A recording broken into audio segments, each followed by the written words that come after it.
15 अगस्त 47 से जब से देश आज़ाद हुआ और ख़ास तौर पर 26 जनवरी 1950 से जब देश में संविधान लागू हुआ, संविधान लागू होते ही एडल्ट फ्रेंचाइज प्रौढ़ मताधिकार का अधिकार स्थापित हुआ।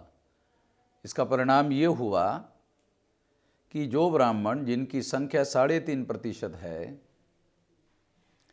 उन लोगों के सामने ये संकट खड़ा हो गया कि हम तो अल्पसंख्याक लोग हैं और अपने वोटों के बलबूतों के आधार पर पंच और सरपंच नहीं बना सकते, तो देश के पंचायत का प्रधानमंत्री कैसे बनाएंगे।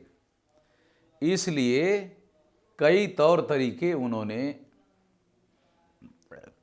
इस्तेमाल करने का निर्णय जवाहरलाल नेहरू जो कश्मीरी ब्राह्मण थे उन्होंने लिया।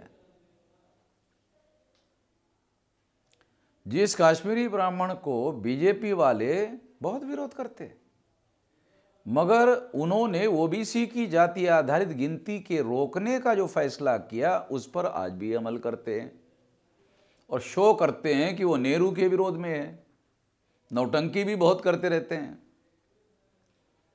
नेहरू ने विरोध किया, फिर उसके बाद 61 में फिर दोबारा नेहरू ने विरोध किया, फिर 71 में इंदिरा गांधी ने विरोध किया, 91 में नरसिंह राव ने विरोध किया, 2001 में पंडित अटल बिहारी वाजपेयी ने विरोध किया। तो ब्राह्मणों ने लगातार ओबीसी की जाति आधारित गिनती नहीं होने दी, क्योंकि जाति आधारित गिनती से एक बहुत बड़ा फर्क ये पड़ता कि ब्राह्मण अलग हो जाते और ओबीसी अलग हो जाते, और इससे ब्राह्मण धर्म खतरे में पड़ने का खतरा, बहुत बड़ा खतरा पैदा हो जाता।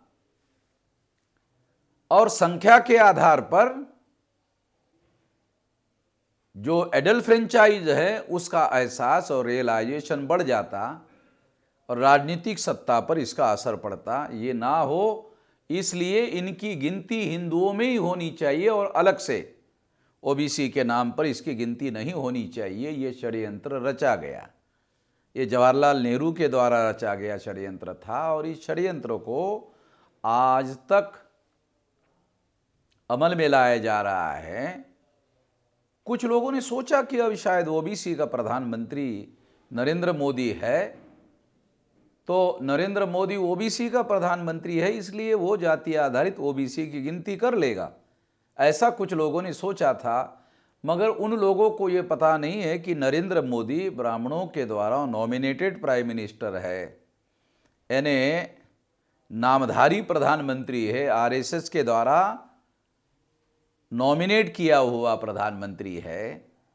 इसलिए सारे मौलिक फंडामेंटल निर्णय जो है आरएसएस से अप्रूवल किए बगैर निर्णय नहीं किए जा सकते।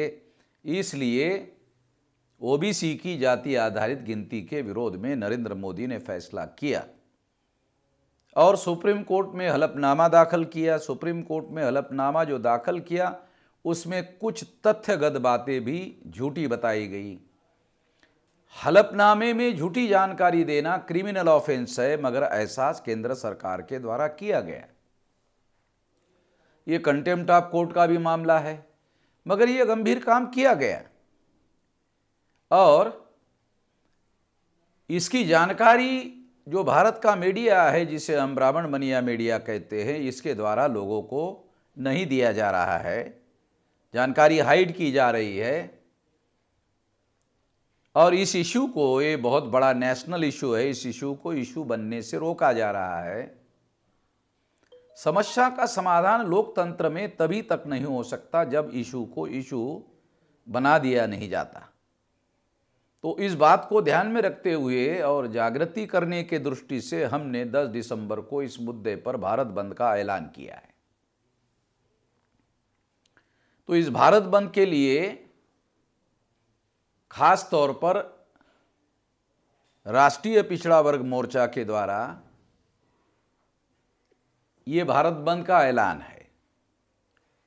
वामसेप भारत मुक्ति मोर्चा और बहुजन क्रांति मोर्चा के द्वारा हम इसका समर्थन कर रहे हैं और तमाम बैकवर्ड क्लासेस के जो संगठन हैं उन लोगों को अपील भी कर रहे हैं कि वो भी इसका सक्रिय समर्थन करे और सक्रिय समर्थन करके सक्रिय हिस्सेदारी निभाए।